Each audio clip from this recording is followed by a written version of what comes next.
تو اس قسم کے مسائل کے اندر حاضری نہیں ہو رہی ہے تو آیا کانفرنسنگ کے ذریعے. اور اسی طرح آج کل آپ دیکھ رہے ہیں شادیوں کے مسئلے, لڑکا یہاں ہے نہ لڑکی دوسری جگہ, یا لڑکی یہاں ہے نہ لڑکا دوسری جگہ, اور وہ وہاں سے واپس آنے کا امکان نہیں ہے, یا واپس آنے میں بہت خرچہ ہوتا ہے اس لیے یہاں لاتے نہیں ہیں. تو سب کہہ رہے.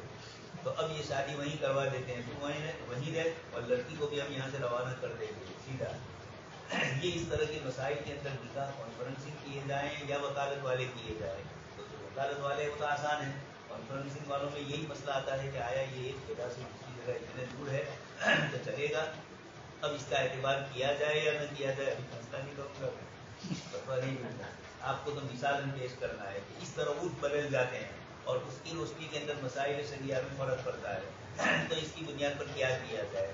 تو الگ الگ فتوے ابھی آئے ہیں اسی قسم کے, شریف پنچایت کے مسائل بھی آئے, کورٹ کچہریوں میں بھی اس طرح کا مسئلہ آیا. تو سپریم کورٹ میں اور دوسری کورٹوں نے گنجائشیں بھی دی, غیر حاضری میں بھی کانفرنسنگ کروایا, لیکن عمومی طور پر کرواتے ہیں. اسی طریقے سے موبائل کی گفتگو ریکارڈ کی ہوئی, اس کا اعتبار ہوگا یا نہیں.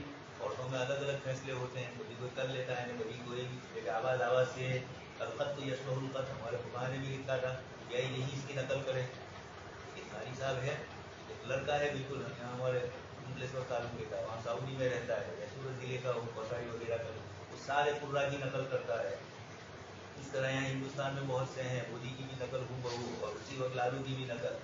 تو اب الخط یشبہ الخط اس لیے کوئی اعتبار. اور اسی طرح ویڈیو میں بھی کٹنگ, موبائل کے اندر اتنی زیادہ ترقی ہو گئی ہے کہ زندہ کو مردہ نے مردہ کو, مرد کو عورت نے عورت کو مرد بنا دے. آج بھی اس طرح چلتا ہے, اسی جگہ بیٹھے ہوئے کسی وقت بھی دونوں میں جوڑ نہیں ہوا ہے. عالم ارواح میں بھی الجم میں بھی وہ نہیں, اور یہاں دونوں کو جوڑ کے رکھ دیتے ہیں. اس طریقے کی شکلیں ہوتی ہیں.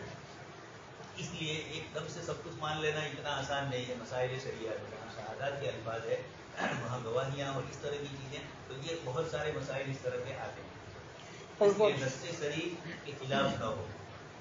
زیادہ بہتر یہی ہے کہ ایک مفتی کا فتویٰ نہ ہو. فقہی سیمیناروں میں عرف کی بنیاد پر جن چیزوں کو جائز قرار دیا گیا ہو اور اس کی دلیلیں بھی پیش ہو سامنے, کتاب و سنت کی دلیلیں بھی دی جاتی ہے, تو ایک مفتی کو اطمینان ہوتا ہے. پھر وہ اپنے زمانے میں کوئی نیا مسئلہ پیش آئے اس طرح کا, تو اس کے سلسلے میں جواب دے سکتے ہیں.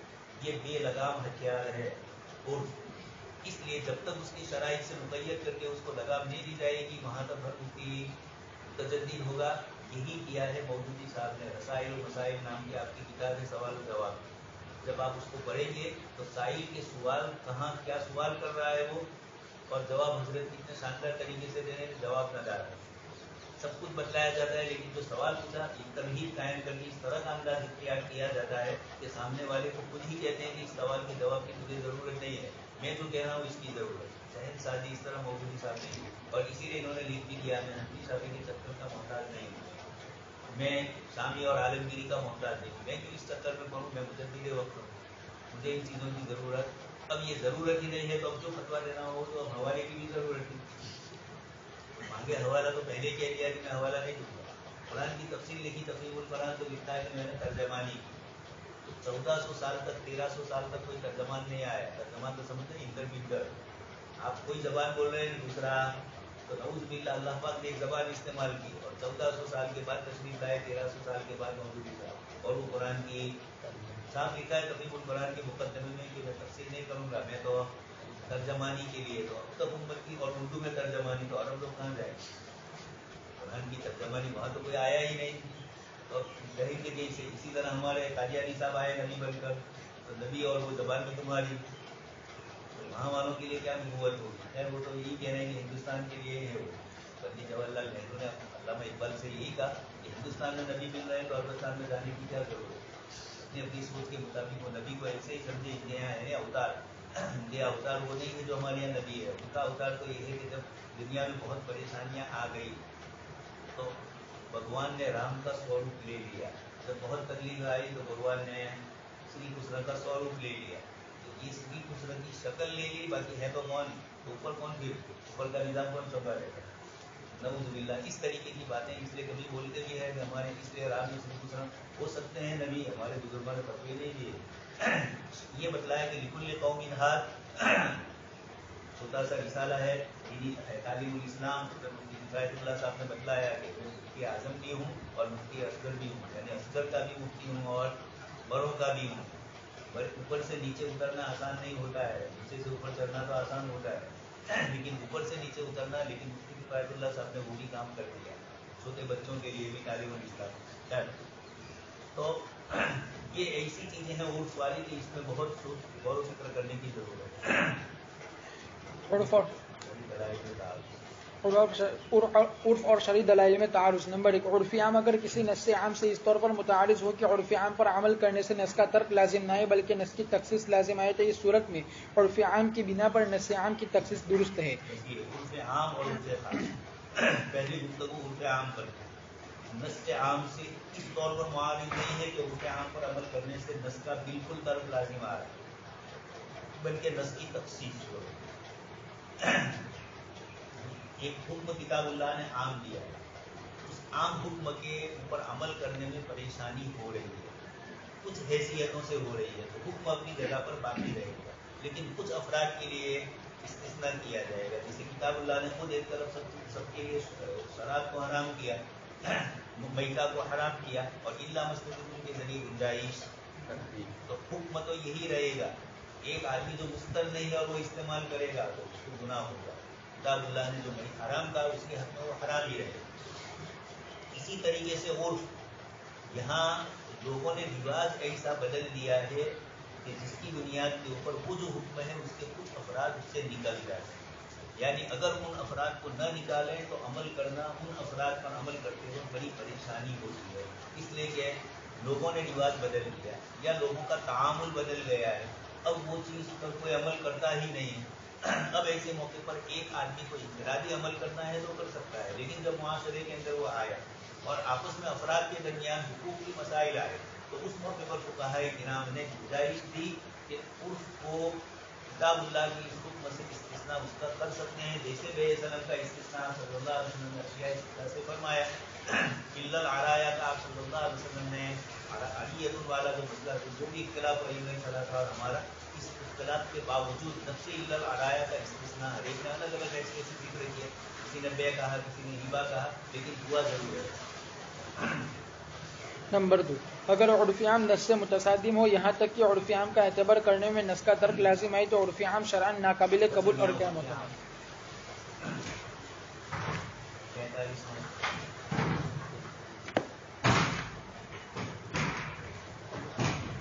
اعتبار عرف عام و عرف خاص.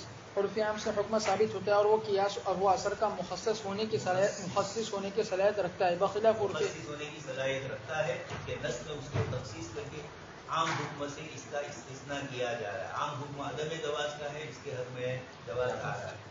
بخلاف عرف خاص کے کہ اس سے حکم خاص ثابت حکم خاص ثابت ہوتا ہے. حکم خاص ثابت ہوگا اور حکم عام جو ہوگا اس کا استثناء وہاں نہیں ہوگا, اس لیے کہ عرف ایک مخصوص علاقے کے لیے, ان لوگوں کے لیے تو حکم ہوگا اگر وہ مجبور ہو چکے ہیں, یعنی اتنے ہیں کہ مقاصد شریعت جو یسر ما جعل علیکم یرید اللہ بکم اليسر, یہ ساری آیتیں جو یسر بتا رہی ہے اور وہاں اس کو عسر ہے, اور عسر بھی وہ ہے جو مشقت غیر معتاد, ایسی مشقت کے جس کا وہ عادی. اب مشقت کا کوئی ایک رخ نہیں ہوتا ہے, مشقت عملاً آتی ہے, قولاً آتی ہے, مشقت کبھی آپس میں معاملات کرتے ہوئے آتی ہے, آپس میں عبادت کی ادائیگی میں آتی ہے, روزے کی الگ مشقت, نماز کی الگ, اس طریقے سے ہر ایک کی الگ الگ. تو یہ مشقتیں جب بھی غیر معتاد ہوگی شریعت کی طرف سے یسر آئے گا. اسی کو آپ سن چکے ہیں, المشقت تجلب التیسیر. مصیبت جب عام ہو جاتی ہے تو پھر شریعت کی طرف سے اس کے اندر تخصیص اور اس کے اندر راحتیں آتی ہے. یہ تمام اصول کی بنیاد پر عرف کو ترجیح دی گئی, لیکن وہ حکم عام کو دی گئی, عرف خاص کو. ایک علاقے کا عرف ہے اور وہاں تنگی اور حرج ہے تو مفتی حضرات نے اگر فتویٰ دیا ہے تو اسی علاقے کے لیے چلے گا, دوسرے علاقے والوں کو یہ مسئلہ نہیں چلے گا. قیاس اور اثر کے مخالف نہ ہونے کے شرط کے ساتھ ابن عابدین ضروری ہے قیاس کے بھی مخالف نہ ہو اور اثر یعنی حدیث شریف کے بھی مخالف. ابن عابدین فرماتے ہیں کہ عرف کی 2 قسمیں, خاص اور عام. ان میں سے ہر ایک دلائل شرعیہ اور کتب ظاہر و روایت کی موافق ہوگی یا مخالف. اگر موافق یہ ایک مستقل مسئلہ ہے. ظاہر روایت کا حکم اور نوادرات کی روایتیں یا شاذ روایتیں حنفی یا امام شافعی کا شاذ قول ہے, اس طرح کی ہے اور اس میں گنجائش ہے. تو آیا عرف کو یعنی اس مسئلے کو اب ظاہر روایت کی عبادت سے الگ زواج معلوم ہوتا ہے اور ان سے زواج کی شکل معلوم ہوتی ہے یا کچھ تخفیف ہو رہی ہے جس سے تو اس پر عمل کرتے ہوئے لوگوں کی پریشانی میں کمی ہو رہی ہے تو آیا اس پر فتویٰ دیا جا سکتا ہے؟ یہ ایک مستقل مسئلہ ہے، آگے یہ بھی بحث آ رہی ہے، ہم نے آگے تفصیل سے اس کو لکھا ہے۔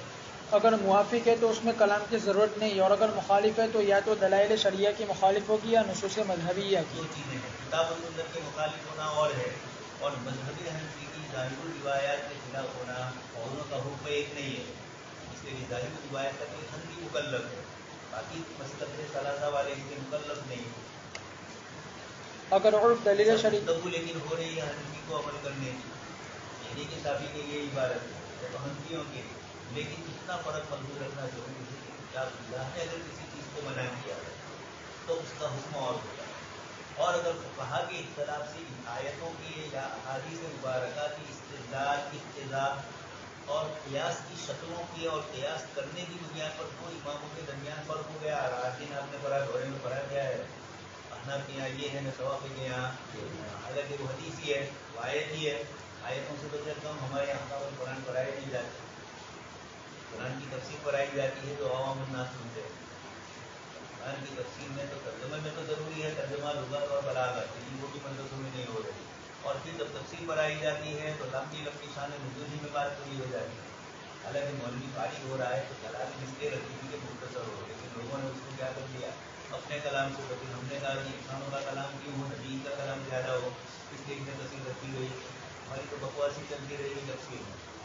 ایک جماعت کے ذمہ دار ساتھی تھے، ایک دن انہوں نے کسی جگہ بیان کیا اور یہ کہا کہ تفصیل تو ہم تفصیل کی کوئی ضرورت نہیں ہے، تفصیل تو کوئی بھی بیان کر سکتا ہے، کیونکہ اس نے دیکھا کہ مولویوں نے اتنی آسان کر دی ہے، وہ بھی مشکل کرتے تو اس میں بلاغت کے الفاظ بھی تھوڑے بولے جاتے تو پتہ چلتا نہیں کہ یہ بلاغت یہ چیزیں ایسی ہے کہ اوپر سے اڑ رہی ہے۔ ہمارے رشتے دار ہے، انہوں نے کہا بخاری کا سبق تو آپ کا سمجھ میں آتا ہے لیکن پورے فقہ کا سمجھ میں آپ کے لیے ہے بھی نہیں ہے، آپ کو کس نے کہا کہ اس کو سنیں، ہمارے بڑے بھائی ہیں، آپ کو سننے کے لیے نہیں ہے، وہ تو مولویوں کے لیے ہے۔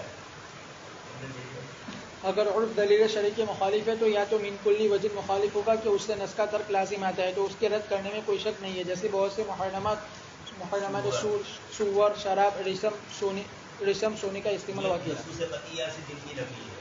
اب ایک آدمی یہ کہے کہ اب تو زمانہ بدل گیا، اس لیے گنجائش نکل رہی ہے ان کی، مولانا کون سی دنیا میں آپ جی ہیں، سود کے بجٹ اوپر ہی نہیں ہے، سود کے بجٹ سارا ہی نہیں ہے۔